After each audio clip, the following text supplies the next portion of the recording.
Mis queridas hermanas, mis queridos hermanos, muy buenos días. En el día de hoy continuamos leyendo la Epístola a los Gálatas y nos detenemos en los capítulos 3 y 4.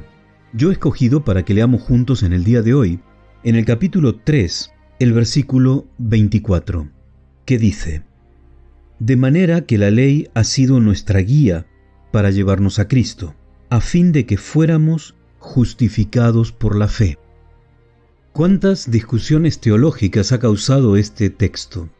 Yo he tenido muchas conversaciones alrededor de este texto, y la verdad es que muchas veces, como en tantos otros casos, este texto no se termina de comprender o no se le quiere dar el significado que realmente tiene, porque no interesa.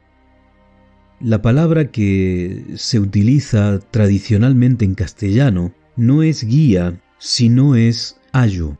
Y esto ha causado también discusiones. ¿Qué es un ayo? ¿Para qué sirve un ayo? ¿Un tutor? ¿Un maestro? ¿Un conductor?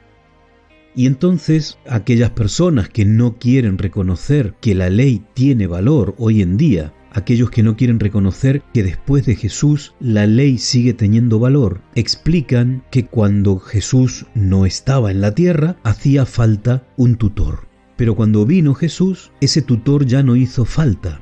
Y entonces la persona de Jesús sustituye la ley, que es el tutor. Pero en realidad no es eso lo que está diciendo este versículo, no es eso lo que tiene Pablo en mente cuando está escribiendo estas palabras. Ayer nosotros utilizamos otro texto y hablamos precisamente del papel de la ley en la vida del creyente. Pablo eso lo tenía en mente, porque es que él lo vivía, lo practicaba cada día. La ley no hay que guardarla en lugar de la fe, eso no lo dice la Biblia. Y lo que está diciendo aquí es que para llegar a Jesús yo necesito un tutor. Y ese tutor es la ley que Dios nos ha dado para que nosotros nos podamos relacionar con Dios. Y Jesús es Dios. Cuando yo profundizo en la ley de Dios y cuando ejercito cada día esa relación con la persona divina a través de vivir de acuerdo a su voluntad, es que yo puedo llegar a la gracia salvadora de Jesús, porque si no es imposible. Si yo no reconozco a Jesús como el Señor de mi vida, entonces yo no puedo tener una relación salvífica con Jesús. Lo que significa es que si yo conozco la ley, si yo vivo de acuerdo a la ley, si la ley rige mi vida como seguidor de Dios, como hijo de Dios, como parte del pueblo escogido de Dios, entonces yo puedo recibir de parte de Jesús esa gracia que me salva.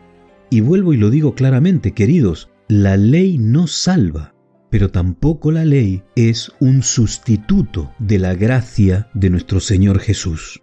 No lo fue antes de Jesús y tampoco lo es después. La gracia me salva, me justifica. La ley me permite crecer en la santificación. Son cosas distintas. Pero tenemos que tenerlo muy claro.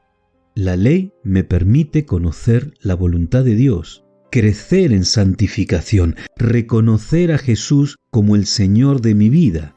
Si yo no vivo de acuerdo a la voluntad de Dios, si a mí no me preocupa vivir de acuerdo a la voluntad de Dios, entonces yo no puedo ser justificado. Entonces yo no puedo considerarme hijo de Dios. Entonces yo no puedo decir que soy un discípulo de Jesús.